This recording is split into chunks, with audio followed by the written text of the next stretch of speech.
Hello everyone welcome to Odisha Vidya academy hope आपण मैंने बहुत भलरे थे देखो आज आम ओएसएससी जूनियर एग्जीक्यूटिव असिस्टेंट और ओमास उपर डिस्कसन करवा। तो ये जो जूनियर एग्जीक्यूटिव असिस्टेंट आसी तो यहाँ आपंकर होम डिपार्टमेंट अंडर आसोटा कि आपंकर सेक्रेटेरिएट रे पोस्टिंग हम जो मानकर इच्छा अच्छी कि आम सेक्रेटेरिएट रे काम करवा गोटे परमानेंट प्लेस रे काम करवा कौन जगह को ट्रांसफर जमी न हुए तो से सुवर्ण सुजोग आसूँ। तो यहाँ आपंकर ग्रुप सी पोस्ट आसी आउ एटा आपंकर ओएसएससी कंडक्ट करिवो आउ एटा बहुत खूब शीघ्र कंडक्ट होगा जाउची। तो आपण माने एठी देखि पारथुबे कि नोटिस कोन अछि। तो constitution of empowerment committee for filling of the vacant post of junior executive assistant under the administration control of home department Lok Sabha Bhavan. Lok Sabha भवन माने आपंकर बीबीएसआर रे पोस्टिंग हम आटा परमानेंट जगार ही रहिबो। तो बहुत पिलांकर ड्रीम अच्छी कि आम भुवनेश्वर रहिबा बहुत सुख सुविधा पाइबा तो सेमानक पई एटा गोटे सुवर्ण सुजोग आछि।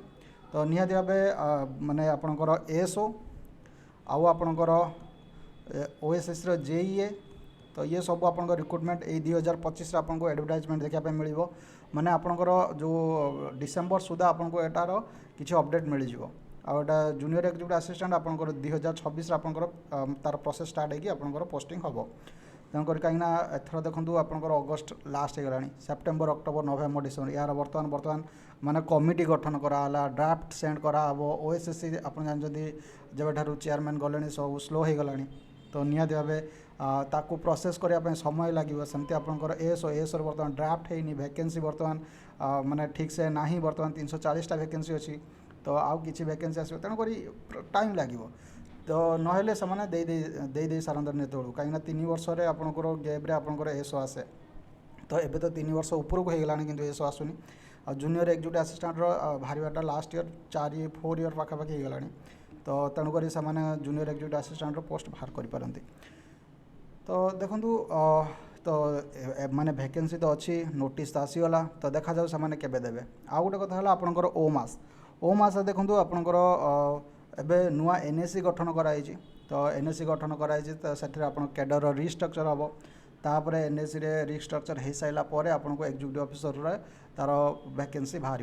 तो एबे जति वैकेंसी अच्छी मात्र 20 ରୁ 25टा वैकेंसी अच्छी सबको ग्रुप ए ग्रुप बी मिसाईदे।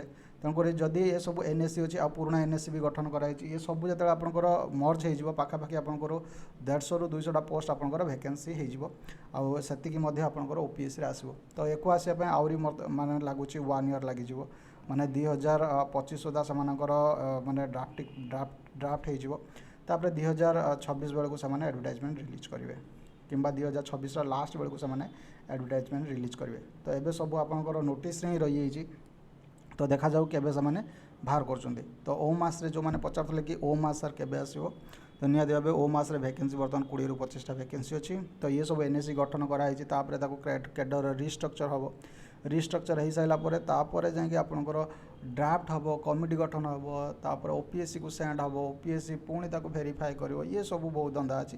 तो ये सब हो सारापर मिनिमम आपको 1 ईयर समय लगे। तापर ये तो थिला आपनकर माने इनफॉरमेशन किछि कि जूनियर एग्जीक्यूटिव असिस्टेंट आगु आसिया पय जाउची। तो एथिरे आपनकर कोन होय ना माने सेमती किछि आपनकर नाही जे माने जो स्किल टेस्ट सेमती किछि नाही आपनको एठी माने वार्ड लिखिया पय वार्ड पर मिनिट लिखिया पय दिया जिवो। आरथर बहुत पिला फेल हेइतिले तो ये वार्ड पर मिनिट रे आपनकर टाइपिंग करिया पय पड़िबो सेमती किछि नाही आपन सर्टिफिकेट किछि दरकार पड़िबो। तो किसी सर्टिफिकेट दरकार पड़ोनी कि आपंकर कंप्यूटर सर्टिफिकेट किसी दरकार पड़ोनी आपंकर केवल स्किल टेस्ट आपको टाइपिंग करने दिज्व आप क्वालिफाई हेबे तापर आपको पोस्टिंग दे दिज्व। तो जो मैंने भी एबे प्रिपरेशन करूँच कि जो मानकर गोटे ड्रीम अच्छी कि आम गोटे भुवनेश्वर रहा तो निहाती भाव आगू सुजोग आसापी जाऊँचे। तो पढ़ार कनसंट्रेशन करूँ तो पढ़ा को जमी आप छाड़बेनि। तो ये तो 42 वर्ष हो जाती तो दिन को जब आप 1 आवर भी समय काढ़ती कि 2 आवर भी समय काढ़ती तो केबे ना केबे आपंकर गवर्नमेंट जॉब रो आशाटा पूरण हम।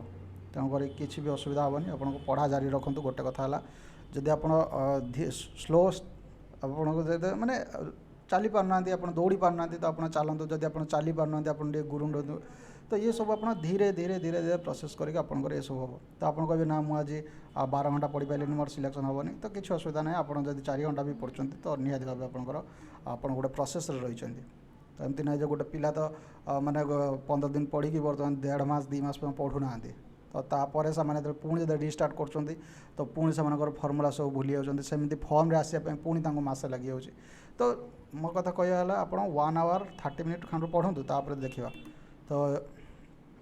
तो ये तो आज डिस्कसन कि आपंकर जूनियर एग्जीक्यूटिव असिस्टेंट आसापी जाऊँगी तो पुणी देखा नेक्स्ट वीडियो नेक्स्ट टॉपिक जब पूर्व चैनल को सब्सक्राइब करना तो निहाती भाव सब्सक्राइब करूँ तो पुणी देखा नेक्स्ट वीडियो रोचे थैंक यू धन्यवाद।